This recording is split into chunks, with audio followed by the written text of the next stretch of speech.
PS-ന്റെ രാഷ്ട്രീയ നേതൃത്വം വളരാൻ തുടങ്ങിയിരിക്കുക. അതല്ലേ പാർട്ടി കാർ അയച്ച ആളെ വിളിപ്പിച്ചത്. നേതൃത്വം വളരും, പക്ഷെ നടുവനക്കാൻ വയ്യ. കണ്ണീ ചോരയില്ലാത്ത ഒരുത്തിന്റെ കയ്യിലാ ചെന്ന് പെട്ടു. തന്റെ കൈക്കെന്ത് പറ്റി? പറഞ്ഞോണ്ട് തന്നെ അവിടെ കണ്ടില്ല.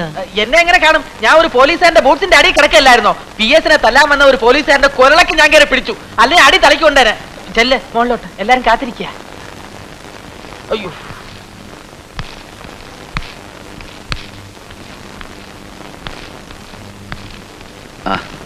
ഹാർദമായ അഭിനന്ദനങ്ങൾ. പ്രകടനം ഗംഭീരമായിരുന്നു. ലാത്തി ചാർജ് ഒഴിച്ചാൽ. ഇരിക്കൂ. പ്രകടനം ഗംഭീരമായിരുന്നെങ്കിൽ ലാത്തി ചാർജ് അതിഗംഭീരമായിരുന്നു. എന്തുമാത്രം കവറേജാ പത്രങ്ങളിൽ കിട്ടിയത്. പാർട്ടിയുടെ പ്രതിച്ഛായ വളർത്താൻ ഒരു ധർണയെ ഞാൻ ഉദ്ദേശിച്ചിരുന്നു. പക്ഷേ കാര്യങ്ങൾ നമ്മൾ ചിന്തിക്കാത്ത ലെവലിലേക്ക് വളർന്നിരിക്കുകയാണ്. പോലീസുകാരടിച്ചു. എന്താ? നല്ല ഫസ്റ്റ് ക്ലാസ് ആയിട്ട് അടിച്ചു. പ്രവർത്തകർ കരിയും കൊണ്ടു. രാഷ്ട്രീയപരമായി ഇതിനെ എങ്ങനെ മുതലെടുക്കാം എന്നാണ് നമ്മൾ ചിന്തിക്കേണ്ടത്. എന്റെ 25 വർഷത്തെ രാഷ്ട്രീയ ജീവിതത്തിന്റെ ഇടയിൽ നിർത്തുവാ. തനിക്ക് എന്തോ പറയാമെന്ന് വെച്ചാൽ പറ. എനിക്ക് അവിടെ മുതൽ തുടങ്ങിയെങ്കിൽ എന്റെ ഈ പീസ് പറയാൻ പറ്റൂ. ആദ്യം കറുത്ത കണ്ണുകൾക്ക് മാറ്റേ, എന്നെ നേരെ നോക്ക്, എന്നൊരു കാര്യം പറ. നിരാഹാരം കിടക്കണം. ഇരിക്കേ. സാധാരണ പറയുന്നത് മണ്ടത്തരമാണെങ്കിലും മിനിസ്റ്റർ ഇപ്പൊ പറഞ്ഞതിൽ അല്പം കാര്യമുണ്ട്. ആര് കിടക്കും?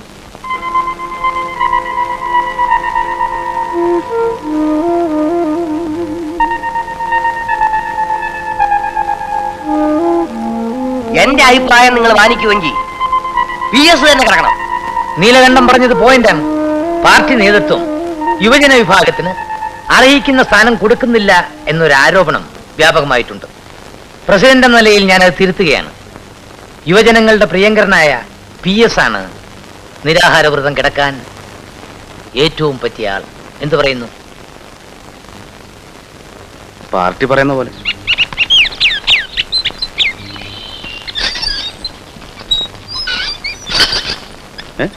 എന്താ ഇവിടെ നിൽക്കുന്നത്?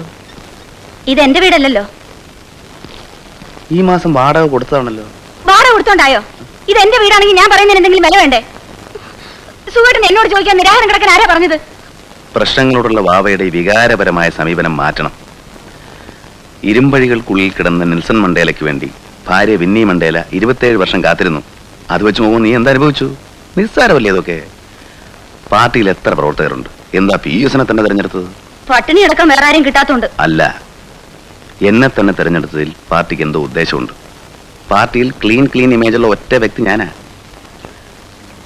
ഇതെന്റെ വളർച്ചയുടെ തുടക്കമാണ്. നീ വാ. പോലീസിന്റെ അടിയും കൊള്ളാനും പട്ടിണി കിടക്കണം.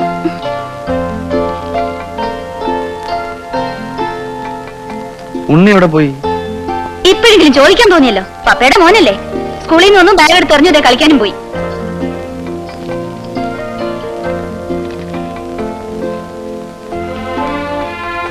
രാവിലെ മുതൽ വൈകുന്നേരം വരെ പട്ടിണി കിടന്നാ പോരെ? രാത്രിയിൽ ആരും കാണാതെ വല്ല പഴവും റൊട്ടിയൊക്കെ കഴിച്ചൂടെ?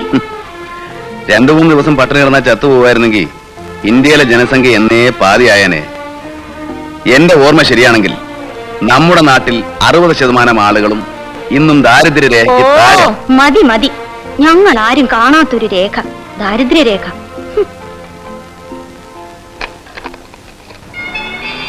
ഞങ്ങളുടെ ഓമന നേതാവേ,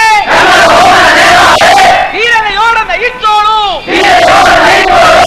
നമ്മുടെ ഓമന PS. വീരനയോടെ നയിച്ചോളൂ. സത്യാഗ്രഹ സമരം.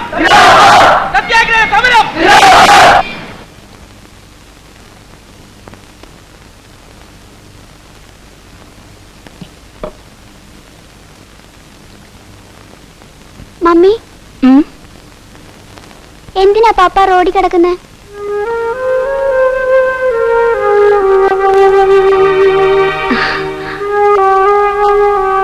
മോനെ, മോന്റെ പപ്പ ആരാന്നറിയാമോ? ഒരു രാഷ്ട്രീയ നേതാവാ. മഹാത്മാഗാന്ധിയെ പോലെ, ജവഹർലാൽ നെഹ്റുവിനെ പോലെ. നമ്മുടെ നാടിന് വേണ്ടിട്ടാ പപ്പ പട്ടിണി കിടക്കുന്നത്. ഇതൊരു മനുഷ്യ പറ്റില്ലാത്ത ഇടപാട്ടാശാനെ കാണിക്കുന്നത്. നമ്മുടെ കൂട്ടത്തിൽ ഒരാൾ പട്ടിണി കിടക്കുമ്പോ ഞാൻ എന്തേ കാണിക്കുന്നത്? എന്തിനാ പട്ടിണി കിടക്കുന്നേ? മോക്ഷത്തിനാണെന്ന് വിചാരിച്ചോ? PS പട്ടിണി കിടന്ന ആ പട്ടിണിക്ക് ഇന്നൊരു വിലയുണ്ട്. അതുകൊണ്ട് PS-ന്റെ പൊളിറ്റിക്കൽ മൈലേജ് കൂടും. നിങ്ങളൊക്കെ പട്ടിണി കിടന്ന ആരുമായിട്ട് അറിയാനും പോണില്ല. ഉള്ള ഗ്യാസും ഒക്കെ ഇളകി അങ്ങ് തീരും. അല്ലേ ആശാന്?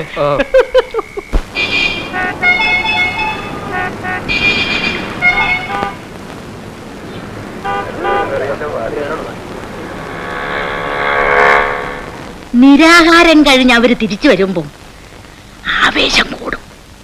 ഭക്ഷണത്തിനോട് ആർത്തിയും കാണിക്കും. ഉടനെ ഒന്നും കൊടുക്കരുത്. കുറേച്ച തവണകളായിട്ടേ കൊടുക്കാം. ഒന്നോർത്ത ഞാൻ ഭാഗ്യവതിയാ. അച്ഛൻ നിരാഹാരം കിടക്കുന്നത് ഞാൻ കണ്ടു. മകൻ നിരാഹാരം കിടക്കുന്നത് കാണാനുള്ള ഭാഗ്യവും എനിക്കുണ്ടായി. ഇതിൽ കൂടുതൽ എനിക്ക് എന്ത് വേണം? ഇതാരീ കിടന്ന് വെല്ലടിക്കണത്? നിരാഹാരം 5-ാം ദിവസം ഗതികേട്. ഒരു ഈച്ചയും പൂച്ചയും പോലും അവിടെ ഇല്ല. പട്ടിണി കിടന്ന് വരട്ടി ചോറ് പിടിക്കാനുള്ള ഒരു ജന്മം. എല്ലാത്തിനും ഉണ്ട് ഒരു ബിസിനസ്, രാഷ്ട്രീയത്തിനും ഉണ്ട് ഒരു ബിസിനസ്. പക്ഷെ ഇയാൾക്കത് അറിഞ്ഞുകൂടാ. ഇത്രയും നരച്ചു കുറച്ചിട്ടും പ്രതിപക്ഷ ബഹുമാനം ഇല്ലാതെ സംസാരിക്കുന്നത് ശരിയല്ല. എന്റെ നിലയിലുള്ളതിനേക്കാളും നേരെ നിങ്ങളുടെ നിലയിലുണ്ട്. നിങ്ങൾക്കത് കാണാൻ വയ്യാഞ്ഞിട്ടാ ഞാൻ വന്നത്. എന്റെ മോളെ കാണാനാ. എന്നെ കാണാനാണെന്ന് ഞാൻ പറഞ്ഞില്ലല്ലോ. എന്നെ പറഞ്ഞാ മതിയല്ലോ. രാഷ്ട്രീയ ഗർഭത്തിൽ പറഞ്ഞ ഒരുത്തനെ ഞാൻ എന്റെ മോളെ കെട്ടിച്ചു കൊടുക്കാൻ പാടില്ലായിരുന്നു. പലിശയുടെ പാതാളത്തിൽ നിന്ന് ഞാൻ എന്റെ മോനൊരു ബന്ധം ഉണ്ടാക്കാനും പാടില്ലായിരുന്നു. അയ്യോ, അതുകൊണ്ട് ഇപ്പൊ എന്താ കുഴപ്പം പറ്റിയേ? കോളേജ് ലെക്ചറിന്റെ മരുമകളായിട്ട് കിട്ടിയില്ലേ? അത് വേറായിരിക്കും. അയ്യടാ, ആ ജോലി ആരാ വാങ്ങിച്ചു കൊടുത്തത്? രാഷ്ട്രീയ ഗർഭത്തിൽ പറഞ്ഞ എന്റെ മോനാ. കൂടുതൽ സംസാരിക്കണ്ട. അമ്മേ എന്താ ഇത്? ഒന്നുമില്ല കുഞ്ഞെ, ഞാനും നിന്റെ അച്ഛനും കൂടെ കുറച്ച് കുശലം പറഞ്ഞതാ. അകത്തോട്ട് കയറി ഇരുന്നാട്ട്. എന്താ കുടിക്കാൻ വേണ്ടത്? ചായയോ കാപ്പിയോ? എനിക്കൊന്നും വേണ്ട. ആ, സ്വാതന്ത്ര്യം കൊണ്ട് അതൊക്കെ പറയും. മോള് പോയൊരു ചായ. പഞ്ചസാര കുറച്ചിട്ടാ മതി കേട്ടോ.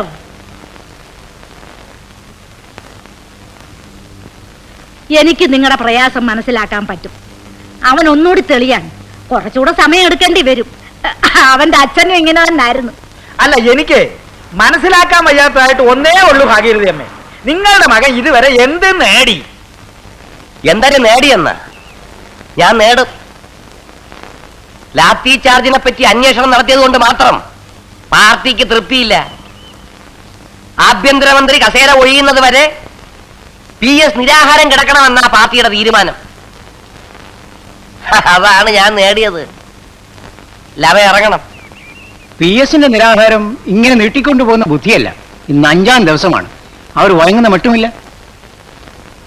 പാർട്ടിയുടെ പ്രതിച്ഛായ വളർത്താൻ PS ഇങ്ങനെ നിരാഹാരം കിടന്നതുകൊണ്ട് യാതൊരു പ്രയോജനവുമില്ല. മറിച്ച് അഴിമതി ആരോപണങ്ങളിൽ മുങ്ങിക്കുളിച്ചു നിൽക്കുന്ന നീലാണ്ടൻ രാജിവെക്കാവുന്നുണ്ടെങ്കിൽ ഞാൻ രാജിവെക്കണ പ്രശ്നമില്ല. അന്വേഷണ കമ്മീഷൻ വരട്ടെ. വേണ്ട പീസ് ഞാൻ ഇടാം. താൻ ഇനി അങ്ങനെ ഉണ്ടാക്കണ്ട. ഇയാൾ ഭരിക്കണോ വേണ്ടെന്ന് ഞങ്ങൾ തീരുമാനിക്കും. ഇവിടെ നിങ്ങൾ ഈ സംസ്കാരമില്ലാത്ത സംസാരം ഒഴിവാക്കണം. പ്രസിഡന്റ് ഒന്ന് മനസ്സിലാക്കണം, നീലാണ്ടന് വേണ്ടി പാർട്ടി ഇനി നിൽക്കുന്ന മഠയത്തരമാണ്. പാർട്ടിയുടെ പ്രസ്റ്റീജിന് വേണ്ടി നീലാണ്ടന് കുരുതി കൊടുക്കുക. 25 കൊല്ലം പാർട്ടിക്ക് വേണ്ടി കഷ്ടപ്പെട്ട എനിക്ക് ഒരു മന്ത്രിസ്ഥാനം കിട്ടിയത് ഇപ്പോഴാ. 5 കൊല്ലം പരിചയം ഞാൻ ഇറങ്ങൂ. നീലണ്ട, ഇരിക്കൂ. അവിടെ ഇറങ്ങിയിരിക്കേ. ശരി, നീലകണ്ഠൻ രാജിവെക്കുന്നത് കൊണ്ട് പ്രശ്നം പരിഹരിക്കപ്പെടുമെങ്കിൽ രാജിവെക്കുന്നു എന്ന് കരുതുക. മന്ത്രിസ്ഥാനത്തേക്ക് മറ്റൊരാളെ നിർദ്ദേശിക്കാനും പാർട്ടിക്ക് കഴിയണമല്ലോ. അതാരായിരിക്കണം?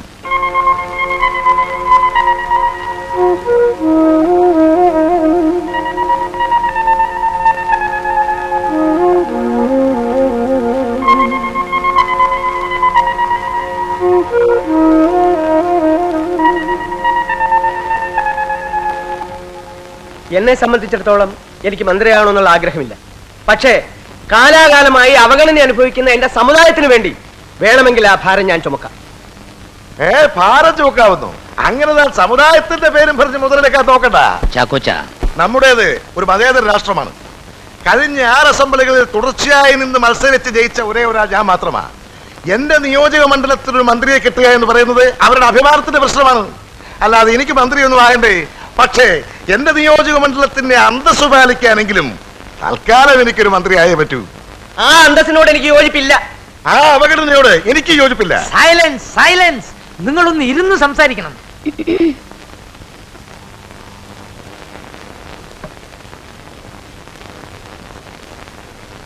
ഞാൻ മിസ്സസ് വത്സല സുകുമാരൻ. ഇത് ഞങ്ങളുടെ ഒരേ ഒരു കുഞ്ഞ്. നിങ്ങളിൽ ആര് വേണമെങ്കിലും മന്ത്രി ആയിക്കോളൂ, നാട് ഭരിച്ചോളൂ. പക്ഷേ എന്റെ ഭർത്താവ് റോഡിൽ കിടക്കുകയാണ്. പാർട്ടിക്ക് വേണ്ടിയാണെന്ന് അദ്ദേഹം പറയുന്നു. രാഷ്ട്രീയത്തിൽ നിരാഹാരം എന്ന് പറയുന്നത് ഒരു മഹത്തായ കാര്യമൊന്നുമല്ല. മാത്രമല്ല, ഒരു രാഷ്ട്രീയ നേതാവിന്റെ ഭാര്യയ്ക്ക് ഇതുപോലെ പല പ്രതിസന്ധികളും നേരിടേണ്ടി വരും. നിങ്ങളുടെ ഭാര്യമാരെക്കാളും പ്രതിസന്ധി നേരിടുന്നവളാണ് ഞാൻ. പക്ഷേ എനിക്ക് പാർട്ടിയോടൊന്ന് ചോദിക്കാനുണ്ട്. നാളെ എന്റെ ഭർത്താവ് പാർട്ടിക്ക് വേണ്ടി പട്ടിണി കിടന്ന് മരിച്ച ഈ കുഞ്ഞിന്റെ ഭാവി പാർട്ടി ഏറ്റെടുക്കുമോ?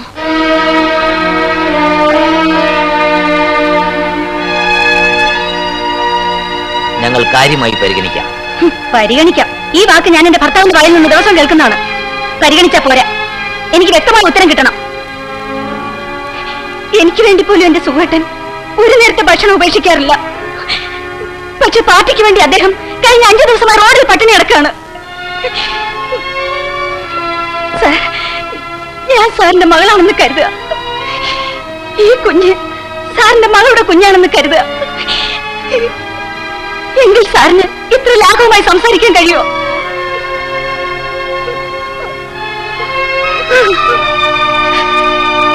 ഇന്ന് എന്തായാലും ഒരു തീരുമാനം ഉണ്ടാവും. തീരുമാനമായാലും ഇല്ലെങ്കിലും ഇന്ന് രാത്രി അത്താഴം കഴിക്കാൻ എന്റെ ഭർത്താവ് എന്നോടൊപ്പം ഉണ്ടാവണം.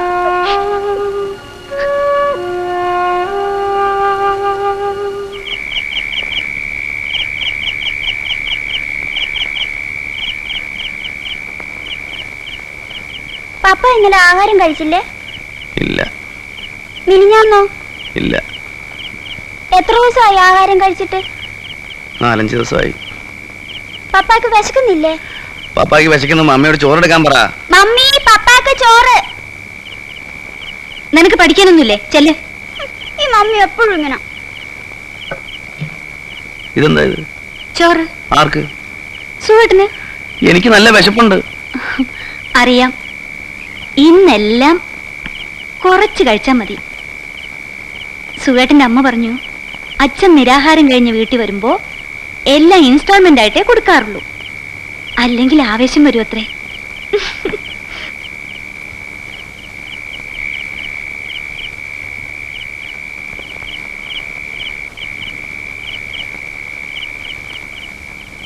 ഉണ്ണി എവിടെ? അവൻ സോഫയിൽ കിടന്നുറങ്ങി. ആ, അവൻ ഇന്ന് അവിടെ കിടന്നോട്ടെ. എനിക്കിന്ന് സുഖമായിട്ടൊന്ന് ഉറങ്ങണം.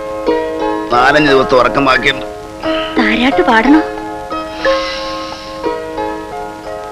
നല്ല മണം. മുല്ലപ്പൂന്റെ ഉം. അതെ, ഉം.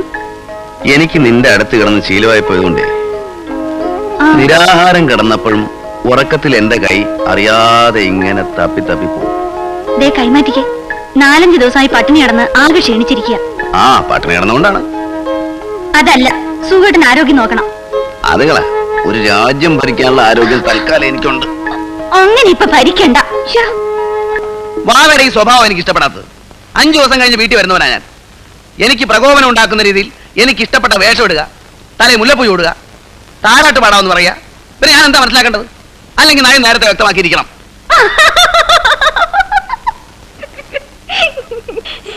ഇങ്ങ് വാ. വരണം PS.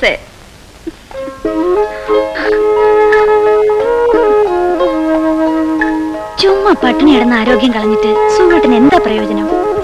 നീ കണ്ടോ, അടുത്ത ഇലക്ഷന് എനിക്കൊരു സീറ്റ് ഉറപ്പാ. നിന്നാ ഞാൻ ജയിക്കും, ജയിച്ചാ മന്ത്രിയാവും. സംശയിക്കണ്ട.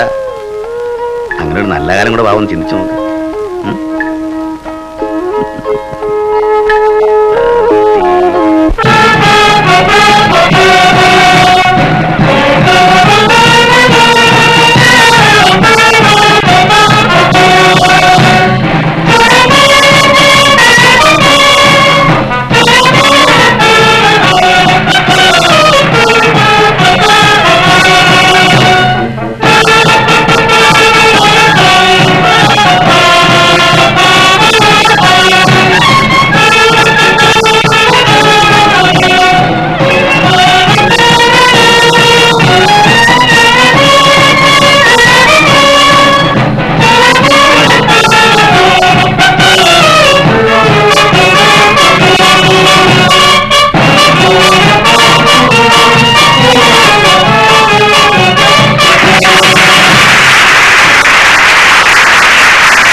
എന്തിനും നമുക്ക് പരിഹാരം ഉണ്ടാക്കാം. എത്ര രൂപ ഞാൻ നമ്മളെ നിന്ന് വാങ്ങിച്ചിരിക്കുന്നേ? 1500. എന്നാ വാങ്ങിച്ചേ? മാർച്ച് 12 നമ്മളെ എത്ര വാങ്ങിച്ചിരിക്കുന്നത്? 2500. അതെന്നാ വാങ്ങിച്ചേ? സെപ്റ്റംബർ 4. അത് ശരി. അപ്പൊ എന്തുകൊണ്ട് നിങ്ങളാണ് ആദ്യത്തെ പരിഗണന അർഹിക്കുന്നത്? അത് കഴിഞ്ഞിട്ട് നമ്മുടെ കാര്യം പരിഗണിക്കുള്ളൂ കേട്ടോ. കടം തീർക്കാനുള്ളതാണ്. എനിക്കൊരു 2 ആഴ്ചത്തെ സാവകാശം തരണം. പാർട്ടിയുടെ ആവശ്യത്തിന് വേണ്ടിയാണ് വാങ്ങിച്ചത്. അപ്പോ ഞാൻ എന്റെ നിലപാട് വ്യക്തമാക്കി. ഇനി നിങ്ങൾ നിങ്ങളുടെ നയം വ്യക്തമാക്കണം. 2 ആഴ്ച കഴിഞ്ഞിട്ട് വരാം. ഓക്കെ. എന്നോട് ആരും ഒന്നും പറയണ്ട, എനിക്കൊന്നും കേൾക്കുകയും വേണ്ട. എന്റെ കുടുംബത്തിൽ ഒരു ജപ്തി നോട്ടീസ് വരുന്നത് ഇത് ആദ്യമായിട്ടാണ്. അച്ഛാ, വത്സലയുടെ പേരിലുള്ള സ്വത്ത് വത്സലയുടെ ഭർത്താവ് നടത്തിയ ഇടപാട് നമുക്ക് എന്ത് ചെയ്യാൻ പറ്റും? പക്ഷെ അവൾ എന്റെ മോളാ. അവളെ ഇങ്ങനെ വഴിയാധാരമാക്കാൻ അവളുടെ ഭർത്താവായാലും ശരി ഞാൻ അനുവദിക്കുകയില്ല. പറയുമ്പോ 2 ആമക്കളുണ്ട് താടി പോലെ, ഒരു IAS കാരനും ഒരു കോൺട്രാക്ടറും. എന്താ പ്രയോജനം? ഇതുവരെ ഞാൻ ക്ഷമിച്ചു. എനിക്ക് അവളെ ഇങ്ങോട്ട് വിളിച്ചോണ്ട് വരണം. അത് അച്ഛന് മുമ്പേ ഞാൻ തീരുമാനിച്ചതാ. ഞാൻ അവളുടെ ട്രാൻസ്ഫർ ഓർഡർ വാങ്ങിച്ചു കഴിഞ്ഞു. നാളെ നമ്മൾ ഒരുമിച്ച് പോകുന്നു, അവളെ വിളിച്ചോണ്ട് വരുന്നു. ഇതെന്തോന്ന് സമ്പ്രദായം? രണ്ടിലൊന്നും ഞങ്ങൾക്ക് ഇപ്പൊ അറിയണം. അവധി കേട്ട് മതിയായി. എപ്പോ ചെന്നാലും അയാൾ നയം വ്യക്തമാക്കാം എന്ന് പറയുന്നു. അതാണ് ഞങ്ങൾക്ക് മനസ്സിലാകാത്തത്. നിങ്ങൾ ബഹളം ഉണ്ടാക്കാതെ, ഇത് കോളേജാണ്. അതുകൊണ്ട് ഞങ്ങൾക്ക് കിട്ടാനുള്ള പണത്തിന് എവിടെ പോവാം? ഇനി പണത്തിന് വേണ്ടി ഞങ്ങൾ അയാളെ കാണുന്ന പ്രശ്നമില്ല. കാശിന് വേണ്ടി ഞങ്ങൾ ഇനി ഇങ്ങോട്ട് വരണമെന്ന് പറഞ്ഞാൽ മതി. നിങ്ങളൊരു കാര്യം ചെയ്യൂ, അടുത്ത വെള്ളിയാഴ്ച വരൂ, എല്ലാം ഏർപ്പാടാക്കാം. ഒരു കാര്യം പറഞ്ഞേക്കാം, ഞങ്ങളെ ഇനി മെനക്കെടുത്തരുത് കേട്ടോ. ശരി ശരി. വാടോ. എന്താ എല്ലാവരും കൂടി നിൽക്കുന്നേ? ക്ലാസ്സിൽ പോ.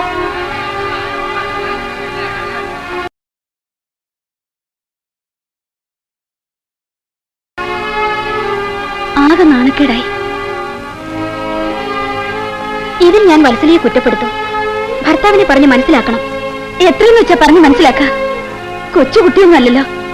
അല്ലെങ്കിൽ പിന്നെ കോളേജ് വരുമ്പോ വീട്ടിലിട്ട് പൂട്ടിയിട്ട് വരണം. ഒരു കാര്യം ഞാൻ പറയാൻ മനസ്സിലേ, ഭർത്താവിന്റെ ബാധ്യതകളെ പറ്റി ഭാര്യ നിർബന്ധമായി അറിഞ്ഞിരിക്കണം.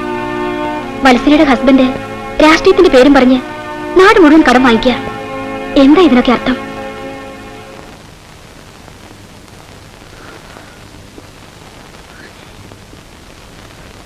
ഞാൻ കുട്ടികളെ പഠിപ്പിക്കുന്ന ഒരു അധ്യാപികയാണ്. സുഖേട്ടൻ കടം വാങ്ങിയ ആൾക്കാർ കോളേജിൽ നിന്ന് ബഹളം ഉണ്ടാക്കിയ എനിക്ക് മാനക്കേട്. എല്ലാം നമുക്ക് ശരിയാക്കാവുന്നേ. ഇല്ല, ഇനി ഞാൻ ക്ഷമിക്കില്ല. എനിക്കറിയില്ല സുഖേട്ടൻ എന്തുമാത്രം കടം ഉണ്ടാക്കി വെച്ചിട്ടുണ്ടെന്ന്. നിനക്കറിയാവുന്ന കട എനിക്കുള്ളൂ. അല്ല, ഞാൻ പറയാം. എന്റെ ആഭരണങ്ങൾ മുഴുവൻ പണയത്തിലല്ലേ? കെട്ടുകാലി ഒഴിച്ച് എന്റെ കയ്യിലും കാലിലും കിടക്കുന്ന മുഴുവൻ മുക്കുകൊണ്ടോ? പാർട്ടിക്ക് വേണ്ടി പണയം വെച്ചതല്ലേ. എനിക്ക് എന്റെ ആഭരണങ്ങൾ തിരിച്ചു വേണം. എന്നെടുത്ത് തരും. 2 ആഴ്ചയ്ക്കകം. സുഖേട്ടൻ ഇവിടെ ഇരിക്കൂ. ഭൂപണയ ബാങ്കിൽ പണയം വെച്ച എന്റെ വസ്തു അതിനുള്ള ഏർപ്പാടായിക്കൊണ്ടിരിക്കുകയാണ്. 1 മാസത്തിന് ശരിയാവും. എനിക്ക് ട്രാൻസ്ഫർ വാങ്ങി തരാമെന്ന് പറഞ്ഞിട്ട് എന്തായി? 2 മാസത്തിനും റെഡിയാവും. ഒരു സ്പെഷ്യൽ ഓർഡർ ഉണ്ടാക്കാനുള്ള ഏർപ്പാടാണ്.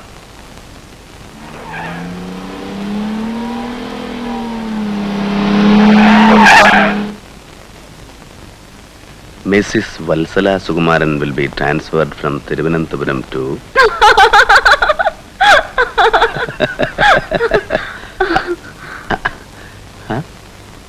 രണ്ടിലൊന്നും ഞങ്ങൾക്ക് അറിയണം. താൻ എന്റെ മകളുടെ ജീവൻ നശിപ്പിക്കാൻ കച്ചകെട്ടി ഇറങ്ങിയിരിക്കുക അല്ലേ? പ്രതിപക്ഷ ബഹുമാനമില്ലാതെ സംസാരിക്കുന്നു. നയാ പൈസക്ക് പോക്കില്ലാത്ത താനാണോടോ എന്റെ പ്രതിപക്ഷം? തടിമിടുക്ക് മാത്രം പോരാ, കഴിവും വേണം. എന്റെ പെങ്ങളുടെ ചെലവിൽ താൻ മാത്രമല്ല തന്റെ പാർട്ടിയെ കൂടെ താൻ തീറ്റിപ്പോറ്റ. ഒരു രാഷ്ട്രീയ പ്രവർത്തകന്റെ ജീവിതം മനസ്സിലാക്കാൻ കൂടി നിങ്ങൾക്ക് കഴിയണം. നാളെ അങ്ങ് മന്ത്രിയായി കളയുമെന്ന ഭീഷണിയായിരിക്കും. അത് ആനയ്ക്ക് മതവിളകുന്ന പോലെയുള്ളൂ. അവിടെ എവിടെയും തൊടാതെ പറഞ്ഞിട്ട് കാര്യമില്ല. ഇപ്പൊ എന്താ പ്രശ്നം? നെഞ്ചും വിരിച്ച് ചോദിക്കുന്നത് കേട്ടില്ലേ, എന്താ പ്രശ്നമെന്ന്? രാഷ്ട്രീയ പാരമ്പര്യമൊന്നും ഇല്ലെങ്കിലും അന്തസ്സായിട്ട് ജീവിക്കുന്ന ഒരു തറവാടാണ് ഞങ്ങളുടേത്. അവിടെ ആദ്യമായിട്ടാ ഒരു ജപ്തി നോട്ടീസ് വരുന്നത്. വത്സലയുടെ സ്വത്ത് പണയം വെച്ച് താൻ തന്റെ പാർട്ടിയെ ഉദ്ധരിച്ചു. പക്ഷേ അത് വീട്ടാനുള്ള ചുമതലയും തനിക്കുണ്ട്. നിപ്പും നടപ്പും കണ്ട ഇന്ത്യ ഭരിക്കുകയാണെന്നാ എല്ലാവരുടെയും ധാരണ. എവളടക്കം ആ ധാരണ നിങ്ങൾക്ക് ഉണ്ടായിട്ടുണ്ട്. മോക്ക് ജോലി വാങ്ങിച്ചു കൊടുക്കാൻ ശുപാർശയുമായിട്ട് എന്റെ അടുത്ത് വരുമ്പോ നിങ്ങളുടെ ശബ്ദത്തിന് ഇത്രയും ഖനമില്ലായിരുന്നു. അധികാരം കയ്യിലുള്ളപ്പോ നിങ്ങൾക്കൊക്കെ ഞങ്ങളോട് വലിയ കാര്യമാണ്. നന്ദി കേട്ടോ വർഗം. നിങ്ങൾ സംസാരിക്കുന്നത് ഭാര്യയുടെ അച്ഛനോടാന്ന് ഓർക്കണം. അച്ഛൻ അച്ഛന്റെ സ്ഥാനത്ത് നിന്നില്ലെങ്കിൽ മരുമകന്റെ സ്ഥാനവും തെറ്റും. തെറ്റാൻ തന്നെയാണ് ഞങ്ങൾ വന്നിരിക്കുന്നത്. എന്റെ മകൾ അന്തസ്സായിട്ട് ജീവിക്കുന്നത് എനിക്ക് കാണണം. അല്ലെങ്കിൽ എനിക്ക് അവളെ രക്ഷിക്കണം. നിങ്ങൾ എങ്ങനെ രക്ഷിക്കുമെന്നായി പറയുന്നേ? അവൾ ഇനിയും തിരുവനന്തപുരത്ത് ജോലി ചെയ്യണ്ട, വേറെയും കോളേജിൽ കാണുമല്ലോ. അതിന് ട്രാൻസ്ഫർ കിട്ടണ്ടേ? അച്ഛാ, ട്രാൻസ്ഫറിന് സുഖമായിട്ട് ശ്രമിച്ചുകൊണ്ടിരിക്കുകയാണ്. ശ്രമിച്ചോണ്ടിരിക്കയാണ് പോലും. ഇനിയെങ്കിലും ഞങ്ങൾ പറയുന്നത് നീ ഒന്ന് വിശ്വസിക്കും. നിന്റെ ട്രാൻസ്ഫർ ഓർഡർ എന്നേ ശരിയായതാണെന്ന് അറിയാമോ? നങ്ങ്യാറുളങ്ങരയ്ക്ക് ഞങ്ങളെ ആറും കയ്യിൽ വാങ്ങിച്ചോണ്ടാണ് വന്നിരിക്കുന്നത്. അത് ഇത്രയും നാൾ താമസിപ്പിക്കാൻ കാരണക്കാരൻ ആരാണെന്ന് നിനക്കറിയാമോ? നിന്റെ ഈ ഭർത്താവ് ഉദ്യോഗസ്ഥൻ. അനാവശ്യം പറയരുത്. താൻ ആരോടാണോ ഒച്ചെടുക്കുന്നത്? നല്ല പൈസ വരേണ്ടോടോ എന്റെ യൂണിഫോമത്തിന്? നാട്ടുകാരുടെ കഴുത്തറുത്ത് പലിശ വാങ്ങിക്കുന്ന നിങ്ങൾക്ക് ഇതിന്റെ വില മനസ്സിലാവില്ല. പണം കൊണ്ടെല്ലാം നേടിയെന്നായിരിക്കും ധാരണ. പക്ഷെ നിങ്ങൾ ചത്താലുണ്ടല്ലോ ഒരു പൊട്ടി പോലും തിരിഞ്ഞു നോക്കൂ. തന്നോട് പറഞ്ഞു ജയിക്കാൻ പറ്റില്ല. കാരണം താൻ നശിക്കാൻ വേണ്ടി ജനിച്ചവനാ. താൻ മാത്രമല്ല, തന്റെ തന്തയും അങ്ങനെ തന്നെയായിരുന്നു. എന്റെ തന്തല്ലോ ഒരു രാഷ്ട്രീയ പ്രവർത്തനം അങ്ങേ അച്ഛൻ ശ്രമിക്കും. പക്ഷേ കുടുംബ ബന്ധങ്ങളുടെ കാര്യത്തിൽ ഞാൻ ഇപ്പോഴും പഴയ സുകുമാരനാ. ആറ്റുപുറത്ത് പരമേശ്വരൻ നായർ മകൻ സുകുമാരൻ. ഒന്നുമില്ലാത്ര ഞാൻ.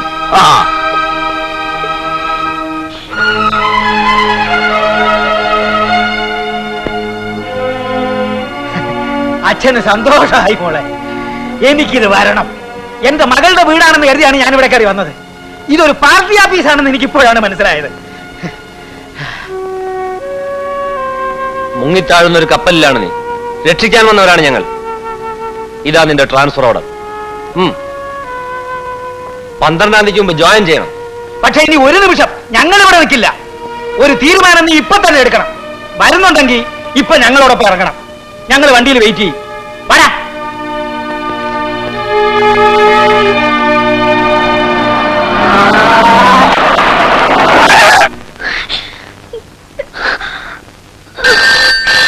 രാഷ്ട്രീയത്തിൽ ഹൃദയമില്ലെന്ന് സുഖേട്ടൻ പറഞ്ഞത് ഇപ്പൊ എനിക്ക് മനസ്സിലായി. സുഖേട്ടന് ഹൃദയമില്ല. എന്റെ ട്രാൻസ്ഫർ ഓർഡർ ക്യാൻസൽ ചെയ്തിട്ട് ഈ നിമിഷം വരെ എത്ര ഭംഗിയായി സുഖേട്ടൻ എന്റെ മുമ്പിൽ അഭിനയിച്ചു. അവൾ വരുമെന്ന് എനിക്ക് തോന്നുന്നില്ല. എന്തും പറഞ്ഞ് മനസ്സ് മാറ്റാനുള്ള വാക്സാമർത്ഥ്യം അവനുണ്ട്.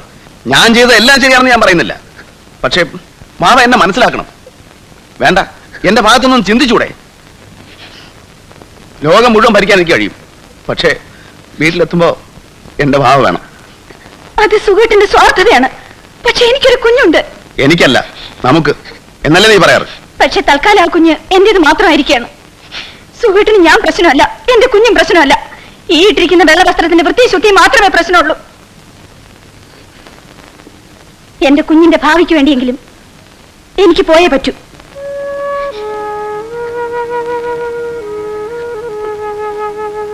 നിനക്കങ്ങനെ പോകാൻ പറ്റുമോ? അതെ, പോയേ പറ്റൂ. 12-ാം തീയതിക്കുള്ളിൽ എനിക്ക് കോളേജിൽ ജോയിൻ ചെയ്യണം. ജീവിതത്തിന്റെ പകുതിയായി സുഖേട്ട. ഇതുവരെ സുഖേട്ടൻ പറയുന്നത് എന്തും ഞാൻ തലവിളിക്ക് സമ്മതിച്ചിട്ടേ ഉള്ളൂ. പക്ഷെ ഇനി മുതൽ സുഖേട്ടൻ എന്നെ സ്നേഹിക്കുന്നുണ്ടെങ്കിൽ എന്നോടൊപ്പം വരിക. ആരുടെയും ശല്യമില്ലാതെ കുറച്ചു നാളെങ്കിലും നമുക്ക് സമാധാനമായി ജീവിക്കാം.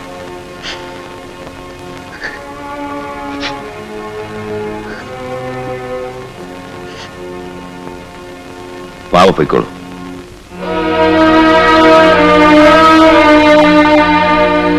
സുഖേട്ടൻ വരുന്നില്ലേ? ഇല്ല. എങ്കിൽ പോകുന്ന വഴിക്ക് ഞാൻ മോനെ വിളിച്ചോണ്ട് പോകും. ഓക്കെ. ഈ ഓക്കയ്ക്ക് എത്ര അർത്ഥമുണ്ട്? ഒരർത്ഥേ ഉള്ളൂ. കാരണം പറയുന്ന രാഷ്ട്രീയക്കാരനല്ല, പാവയുടെ സുഖേട്ടന.